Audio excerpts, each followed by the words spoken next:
हमारा मानना ये है कि पुलिस कर्मी के परिवार के होने से किसी को कोई फायदा अपराध करने पर नहीं मिलेगा। जैसा कि आप सबों को विदित है कि आज रेंज के चारों जिलों में एसपी साहबान के नेतृत्व में लगभग हमने 520 टीमों की सहायता से 1240 जगह पर रेड डाली है और जिसमें कि 3600 पुलिसकर्मी शामिल थे और 128 एक्ट्स की कार्रवाइयाँ हुई हैं, जिसमें 75 एनडीपीएस के तहत कार्रवाई की गई है और 45 एक्साइज एक्ट के तहत कार्रवाई की गई है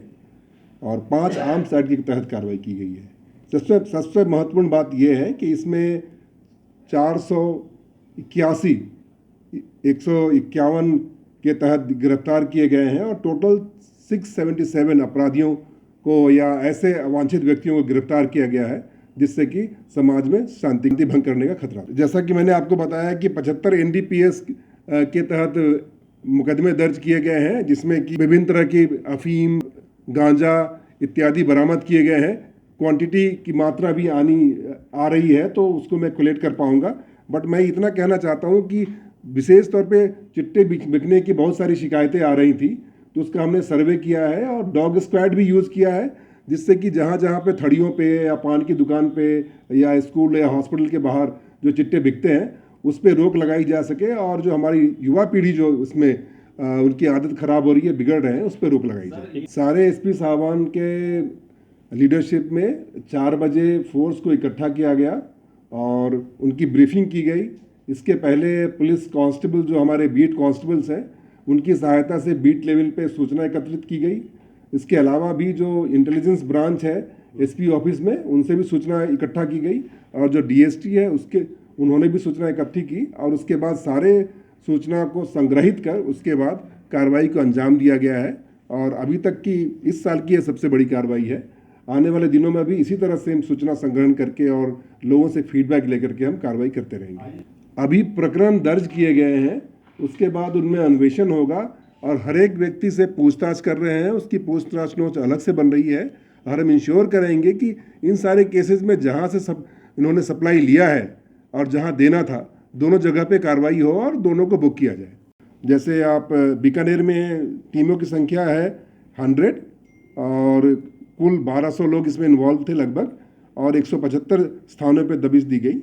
और यहाँ पे जो कार्रवाई है हमारी टोटल जो एक्ट्स की कार्रवाई है अभी तक 16 है और अभी भी कार्रवाई जारी है और टोटल जो समग्र गिरफ्तारी है अभी तक 50 है और जिसकी फिगर आने वाले समय में और भी बढ़ेगी जब हमारी टीम वापस आएगी। गंगानगर में 267 लोग गिरफ्तार किए गए हैं और हनुमानगढ़ में 91 लोग गिरफ्तार किए गए हैं और चुरू में 269 लोग गिरफ्तार किए गए। अभी आर्म्स एक्ट में 5 कार्रवाइयाँ की गई हैं, 3 गंगानगर में की गई है, एक बीकानेर में की गई है और एक हनुमानगढ़ में की गई है। बट पिछले दिनों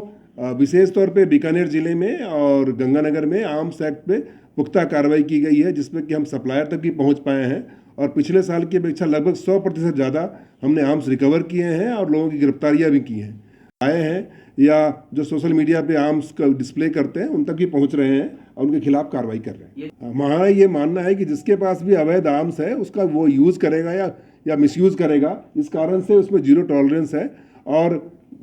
जिन जिन लोगों से उनकी मिली भगत है या जिनके ग्रुप में है उन पर पूरी विवेचना करके ही हम कोई कार्रवाई करते हैं। तो अभी मुझे लगता है काफ़ी अर्ली होगा कि इस संबंध में मैं कुछ कमेंट कर पाऊँ। हमने जीरो टॉलरेंस के तहत अवैध आर्म्स पे कार्रवाई सुनिश्चित करनी शुरू करी या एनडीपीएस की कार्रवाइयाँ करी, तो कुछ हमने